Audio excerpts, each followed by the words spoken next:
Hi there! We are finally at the end of my coloring challenge. Thank you so much if you've been following. I'm so grateful about that. And I'm so excited that today we get to do rainbow. There's gonna be a lot of blending for my idea to take place, so I don't know how that's gonna go, but I'm still super excited and super excited about the final flip through in rainbow order. So let's just start and get creative. Okay, so I have my book and I painted my nails with pastel rainbow colors for the occasion. It's not likely that you'll see that happen again.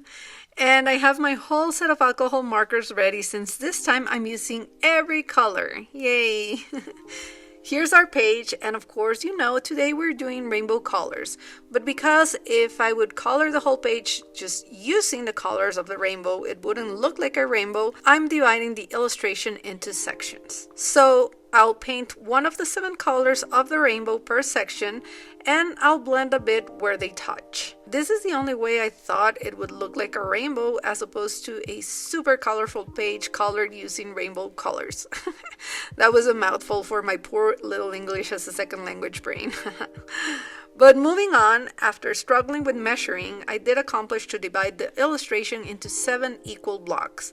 And I wrote the letter for each color to the side so I wouldn't get confused. I thought the easiest place to start was gonna be the yellow because, as you can see, both of these pizza boxes are within the yellow color area, so not much blending to begin with. I was extremely nervous about coloring this page, so I was happy that these boxes were making it able for me to ease into it.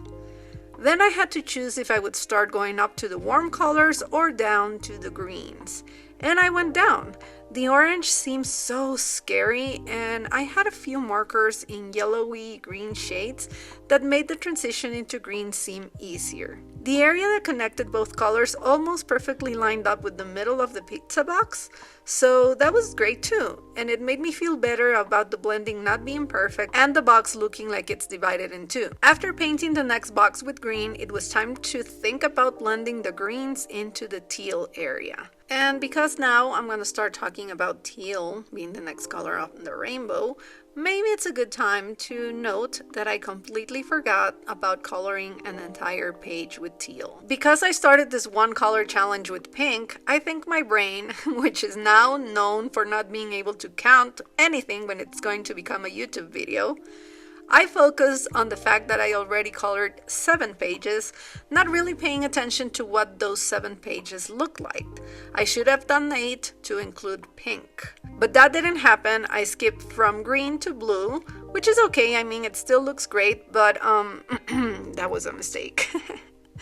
We'll probably still get a very nice flip through, but I feel maybe even on a different book I should create a teal page. But for this book and this challenge, I'm rectifying that mistake by using the actual 7 colors of the rainbow on this final video.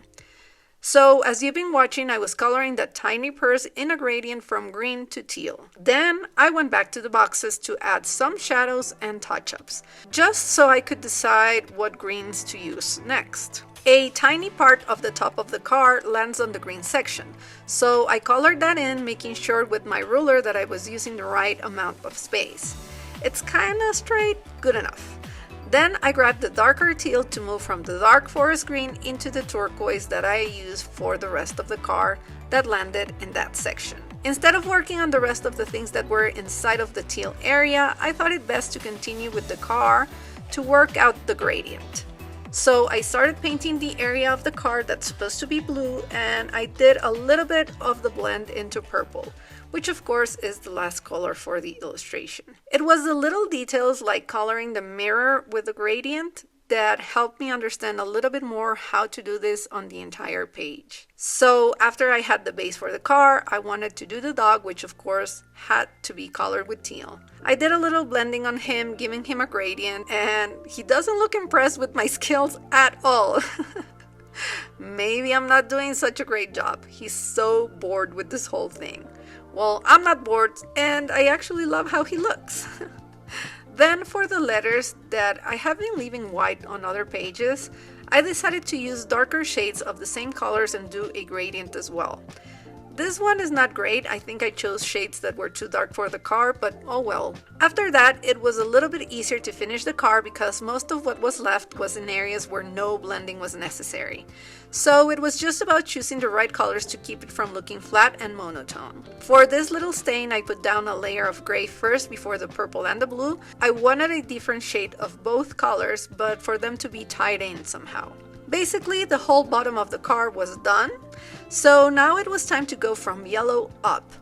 This was the scary part for some reason, so before starting I thought I would clear the mess I made in my space and put all of the markers I used already back in their place.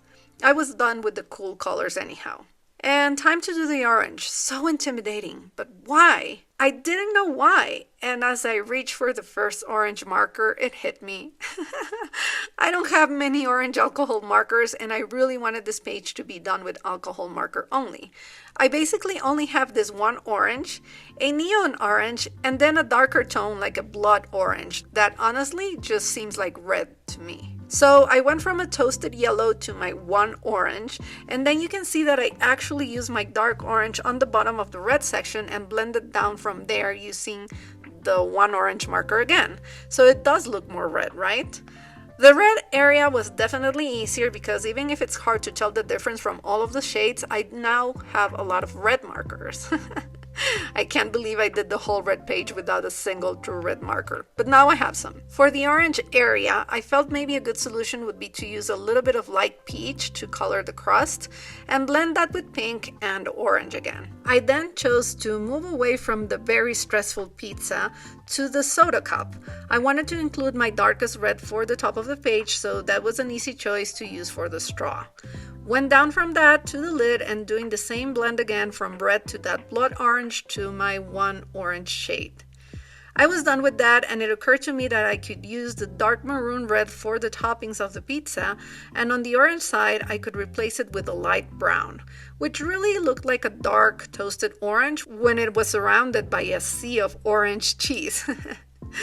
I finished the cup by coloring the letters and the design on it with the same darker colors in a gradient. And then, with the whole top part of the page now colored, I went back to the teal section and added a few lines with the light shade to make all the white spaces look like they were glass. The finishing touch was adding highlights with a white paint marker, and done! This is my final challenge page in rainbow, and I'm actually obsessed with it. I love it, and now I really want to do this again. Maybe I could try to do a pastel rainbow page. I don't know, it just looks so pretty. And now it's finally time to go back to all of the pages with the final rainbow flip through and choose our favorite. As I said, I started this challenge with the pink only page. I really like this one. I use alcohol markers and then coloring pencils on top for the shading because I had no clue what I was doing with the alcohol markers, and I felt much more comfortable with the coloring pencils.